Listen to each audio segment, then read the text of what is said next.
नमस्कार, आप देख रहे हैं न्यूज 18। मैं हूं आपके साथ मेनका चौधरी। खबरें विस्तार से। वक्फ बिल पर संसद की मुहर लग चुकी है। देर रात राज्यसभा से भी वक्फ संशोधन बिल पास हो गया।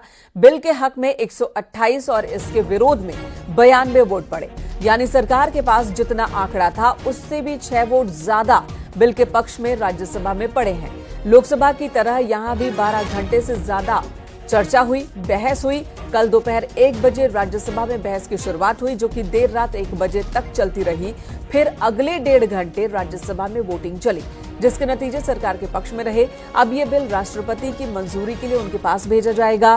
फिर वक्फ के मौजूदा कानून में बदलाव अमल में आएंगे।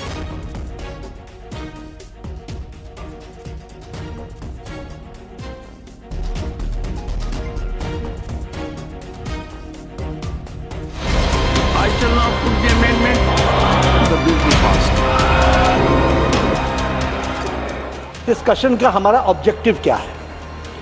क्या ऑब्जेक्टिव पार्टी का इंटरेस्ट है या ऑब्जेक्टिव नेशन का इंटरेस्ट है? हमको दोनों के बीच में तय करना है। मैं अपनी सरकार के बारे में मोदी जी के नेतृत्व में ये डंके की चोट पर कह सकता हूं कि यह बिल नेशन के इंटरेस्ट में है और उसके लिए हम लेकर के आए। हमारे प्रधानमंत्री जी, इनकी मैं बड़ी इज्जत करता हूं, हमेशा कहते हैं वन नेशन वन लॉ। तो अगर वन नेशन वन लॉ होना है तो बताइए भाई साहब कि ये केवल कहना कि मुसलमान ही वक्फ दे सकते हैं, ये किस किस्म का लॉ है? ये किस किस्म का लॉ है? वक्फ बोर्ड जो है वक्फ प्रॉपर्टी को सही तरीके से चला रहा है कि नहीं, ये निगरानी करने के लिए वक्फ बोर्ड बनाया गया है। वो वक्फ प्रॉपर्टी को चलाने के लिए नहीं है। इसलिए ये बात को हम बहुत ही अच्छे तरीके से अगर समझ लेंगे तो बाद में हमारा चर्चा का स्तर भी वो ज़्यादा अच्छा रहेगा। तो मैं तो यही अपेक्षा करता हूँ सरकार से, खास तौर से, क्योंकि जो विपक्ष में बैठे हुए हैं वो कुछ बना बिगाड़ नहीं सकते, लेकिन जो इधर बैठे हुए हैं वो बहुत कुछ नुकसान कर सकते हैं देश का और संसदीय लोकतंत्र की जो मर्यादा है उसका।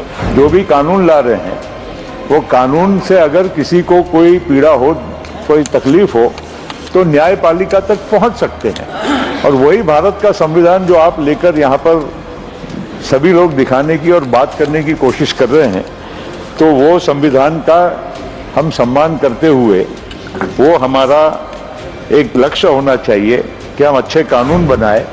गरीब मुसलमानों की बहुत चिंता हो रही है। अचानक इतनी चिंता हो रही है कि मुझे डर लगने लगा है, और मुसलमान भी डरे, हिंदू भी डरे कि इतनी चिंता गरीब मुसलमानों की क्यों हो रही है। रिजू जी, मैंने आपका भाषण सुना, फिर गृह मंत्री जी का भाषण सुना। मुसलमानों की इतनी चिंता बैरिस्टर जिना भी नहीं करते। एक बार जब ये कानून लागू हो जाएगा, ट्रू सेंस में उनका जो गरीब मुसलमान है उनके बीच में काम होगा, और ये एक मैसेज, एक नैरेटिव, एक मैसेज गया है। जो भ्रांतियां थी वो भी खत्म हुआ है। सरकार माई बाप, यानी कि जो सरकार होती है वो लोगों की माई बाप होती है, मां की तरह ख्याल रखती है, पिता की तरह ख्याल रखती है। लेकिन अगर कोई सरकार अपने बच्चों को उसका गला घोटने पे उतारू हो जाए तो फिर सरकार निष्पक्ष सरकार नहीं है। सरकार ने इस बिल का नाम उम्मीद रखा है। मंत्री जी कल से इसे देश के मुसलमानों के लिए नई उम्मीद बता रहे हैं। नहीं मंत्री जी, न तो ये बिल मुसलमानों के लिए नई उम्मीद है और न ही उम्मीद की नई किरण।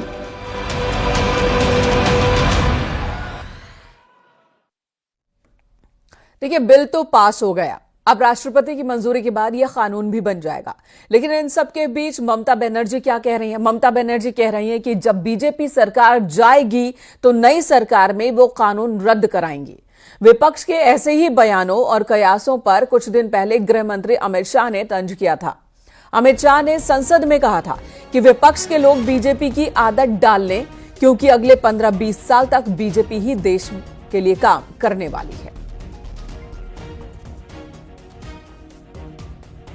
कानून अगर बदलता नहीं है तो काल बाह्य हो जाता है, और मान्यवर उनको ये होगा कि शायद हम आएंगे तो बदलेंगे।